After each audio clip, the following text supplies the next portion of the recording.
के पास लौटूंगा विजय कौशिक जी। विजय कौशिक जी, जेपी नड्डा की ओर से ये सीधा आरोप लगाया गया कांग्रेस पार्टी के ऊपर कि कांग्रेस पार्टी वादा तो करती है लेकिन वादा करके भूल जाती है। देखिए, सबसे पहली बात, बीजेपी ने कोई वादा नहीं किया। 2014 में इन्होंने कहा था कि अच्छे दिन आएंगे, लेकिन देश के बुरे दिन आ गए। इन्होंने कहा विदेशों से काला धन वापस लेकर आएंगे, विदेशों में काला धन बढ़ गया। इन्होंने कहा 2 करोड़ रोजगार हर साल देंगे, 2 करोड़ रोजगार हर साल छीनने का काम सरकार ने ऑन रिकॉर्ड किया। इन्होंने कहा 100 स्मार्ट सिटी बनाएंगे, एक भी स्मार्ट सिटी नहीं बनाई। इन्होंने कहा कि 350 गाँवों को हम स्मार्ट बनाएंगे, एक भी गांव स्मार्ट नहीं बनाया। इन्होंने कहा कि हम देश को आर्थिक रूप से मजबूत करेंगे। तो देश के 70 सालों के इतिहास में पहली बार इस सरकार ने आरबीआई के रिजर्व फंड से 2 बार पैसा निकालकर खर्च किया। तो ये देश की आर्थिक स्थिति को बताता है। इन्होंने कहा कि हम चाइना के खिलाफ ये करेंगे, वो करेंगे, बिजनेस बंद कर देंगे। आज चाइना के साथ हमारा व्यापार घाटा रिकॉर्ड $100 अरब को क्रॉस कर चुका है। तो सवाल ये है कि नहीं, ये जो मुद्दे आप बता रहे हैं ये राष्ट्रीय मुद्दे हैं। हो सकता है कि लोकसभा चुनाव में ये मुद्दे काम करें, लेकिन आपको लगता है कि राजस्थान के विधानसभा चुनाव में ये मुद्दे काम करेंगे? जी भाई, महंगाई अगर है देश में तो वो तो राजस्थान की जनता भी झेल रही है और उस पर मरहम लगाने का काम। लेकिन अगर महंगाई की आप बात करेंगे, देखिए महंगाई की अगर बात करेंगे तो देश में सबसे ज्यादा पेट्रोल अगर कहीं ज्यादा महंगा है, कीमती है, तो वो तो राजस्थान ही है। राजस्थान का गंगानगर है, सबसे ज्यादा वहीं पे पेट्रोल महंगा है। तो आप करिए भाई, वैट तो आप कम कर ही सकते हैं ना, वो तो राज्य सरकार के हाथ में है। कहिए ना, आपने कहिए, मैं अपनी बात रखी। बोलिए आप।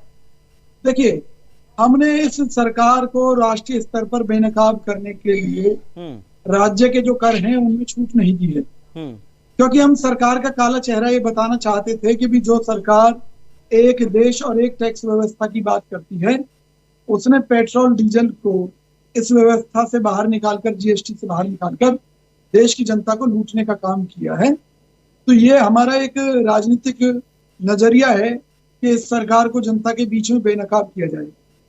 दूसरी बात कि भाई, हम माननीय मोदी जी का धन्यवाद करना चाहते हैं कि राजस्थान के अंदर माननीय मोदी जी अपनी हार को स्वीकार कर चुके हैं, क्योंकि उन्होंने राजस्थान में आते ही अपनी रैली के माध्यम से गहलोत जी के लिए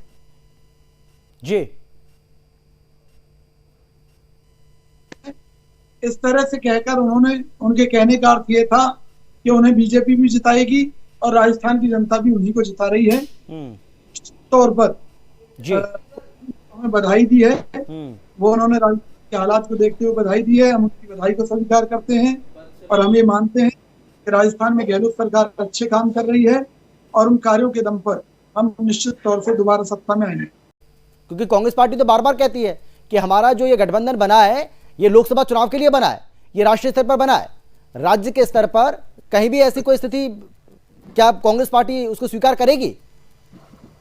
देखिए अमित भाई, ये तो बड़ा स्पष्ट है कि लोकसभा चुनावों को लेकर हमारे गठबंधन की बात चल रही है, क्योंकि जब तक सीट शेयरिंग समेत सारे फार्मूलों पर डिस्कशन होकर एक मत ना हो जाए तब तक आप कुछ भी फाइनल मत मानिए। लेकिन ये तय है कि विधानसभा का चुनाव कांग्रेस अपने दम पर लड़ने जा रही है और गठबंधन होगा तो भी ठीक, नहीं होगा तो भी ठीक। उन परिस्थितियों में भी हम राष्ट्रीय स्तर पर राष्ट्रीय स्तर का मामला अलग है, प्रादेशिक स्तर का मामला अलग है। और प्रादेशिक स्तर के चुनावों को लेकर गठबंधन की ना तो कोई बात है, ना सीट शेयरिंग की कोई बात है। भाई, आम आदमी पार्टी कहीं से भी लड़े, हमें कोई ऐतराज नहीं। हमारा जो कहीं अगर कोई इंडिया गठबंधन की बात चल रही है वो अभी वो राष्ट्रीय स्तर पर चल रही है। उसमें आने वाले समय में क्या परिस्थितियां बनेंगी वो भी अभी बहुत से सब्जेक्ट बाकी हैं, तो अभी कुछ भी उसके बारे में नहीं कहा जा सकता। लेकिन ये जो क्राइम का ग्राफ लगातार बढ़ रहा है ना, महिलाओं पर जो अत्याचार हो रहे हैं और कन्हैया लाल का जो सर तन से जुदा हुआ, ये सब भी आपको भारी पड़ सकता है, इसका भी ध्यान रखना पड़ेगा। विजय जी, दुख की बात है कि कन्हैया लाल टेलर जिहाद का शिकार हुआ और कुछ मुस्लिम आक्रांताओं द्वारा उसका सिर कलम कर दिया गया और उसके परिवार को राहत देने का काम कांग्रेस पार्टी ने निश्चित तौर पर किया है। पहली बात, हम ऐसी किसी घटना का समर्थन नहीं करते। समय रहते सभी आतंकियों को पकड़ लिया गया था और वो लोग जेल की हवा खा रहे हैं। दूसरी चीज, मुकाबला जबरदस्त क्यों है? क्योंकि देखिए ये मोदी जी के लायक तो चुनाव है नहीं। विधानसभा का चुनाव स्थानीय मुद्दों पर लड़ा जाता है, बिल्कुल। लेकिन बीजेपी का दुर्भाग्य है कि बीजेपी के पास मोदी के अलावा कोई नेता ही नहीं है। शौचालय से लेकर संसद तक अगर किसी नेता की फोटो है तो वो केवल मोदी जी की फोटो है। अगर किसी भी योजना की बात कर रहे हैं तो मोदी जी कर रहे हैं। राजस्थान में भी घूम घूम कर जैसे कर्नाटक में घूमे थे मोदी जी और वहां पर भाजपा को करारी हार का सामना करना पड़ा, उसी तरह से राजस्थान में घूम रहे हैं मोदी जी, उसी तरीके से मध्य प्रदेश में घूम रहे हैं। तो निश्चित तौर पर इसमें कोई शक नहीं है कि जब किसी भी राज्य में अगर मुकाबला सीधा प्रधानमंत्री के साथ हो, पूरी सरकारी मशीनरी को वहां पर झोंक दिया जाए या किसी भी राष्ट्रीय पार्टी की सारी ताकत को वहां पर झोंक दिया जाए तो मुकाबला तो टफ होता है, हमें मालूम है।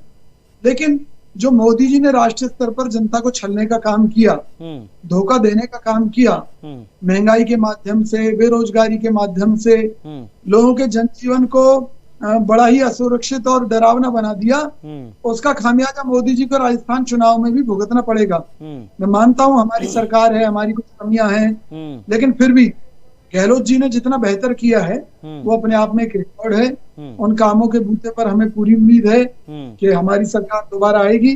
बाकी देखिए, लोकतंत्र में जनता जनार्दन ही भगवान है और निश्चित तौर पर फैसला तो राजस्थान की जनता करेगी, लेकिन हम जनता को विश्वास दिलाने में हम सफल रहे हैं कहीं ना कहीं कि मोदी जी से बेहतर काम गहलोत जी ने किए हैं और राजस्थान को उन्होंने हर विपरीत परिस्थिति से बचाए रखा, जबकि केंद्र सरकार और राज्य सरकार जहां पर इकट्ठा काम कर रही थी भाजपा की, वहां पर हालात खराब हुए और जनता ने वहां से इनको नकार दिया, चाहे वो कर्नाटक हो चाहे हिमाचल हो। तो राजस्थान की सरकार लेकिन वहां की तो परंपरा रही है ना सर, वहां की तो परंपरा रही है, और अगर यही परंपरा अगर चलती रही जो पिछले 30 साल से देखने को मिल रही है तो उसके मुताबिक भी तो फिर तो कांग्रेस का जाना तय है, अगर परंपरा बरकरार रहती है तो।